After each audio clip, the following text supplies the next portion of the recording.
मैं ज्योतिराज सेन यहाँ पर उपस्थित समस्त अध्यक्षों एवं शिक्षकों तथा मेरे प्यारे साथियों को मेरा प्रणाम। राष्ट्र की एक नई दिशा तथा दिशा को तय करता है।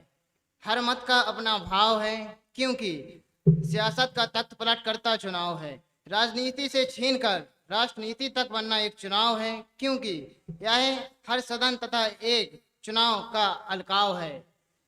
क्यों ना एक नया बदलाव लाया जाए। जब अखंड है भारत तो क्यों ना हो एक राष्ट्र और एक चुनाव बनाया जाए।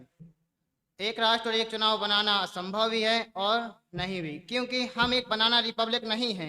हमारा देश कॉन्स्टिट्यूशनल से चलने वाला एक देश है। ऐसा करने के लिए हमें कई सारी कानूनी, संवैधानिक एवं प्रशासनिक दिक्कतों का सामना करना पड़ेगा।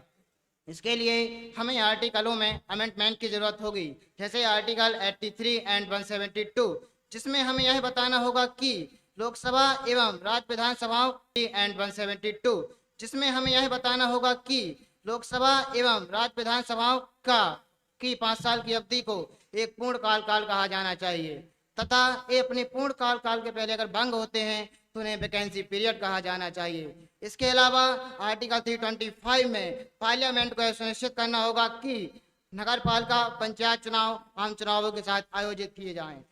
इसके अलावा आर्टिकल 325 में राज्य, नगर पालिका एवं पंचायत चुनाव के लिए एकल मतदाता सूची बनाई जाए। इसके अलावा और भी article, for example article 82 and 327, जिसमें अमेंडमेंट की जरूरत होगी।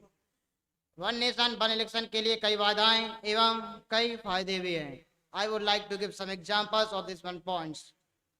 राज्यों के खजाने पर वित्तीय बोझ में कमी, राजनीतिक दलों द्वारा वित्तीय संसाधनों का बेहतर उपयोग, एमसीसी की अवधि का कम होना तथा चुनावी मोड में होने की बजाय अपना शासन में ध्यान केंद्रित करना, आंतरिक सुरक्षा में कमी तथा प्रशासनिक दक्षता में वृद्धि।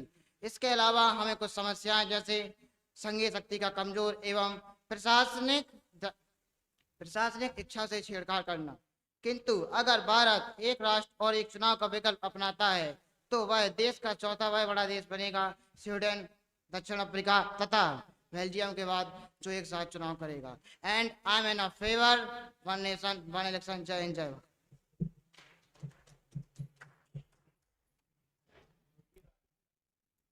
हाँ, इनका नाम था ज्योतिराज सेन। अब 67 नंबर पे योगेंद्र त्रिपाठी जी, इसके बाद तैयार रहेंगे।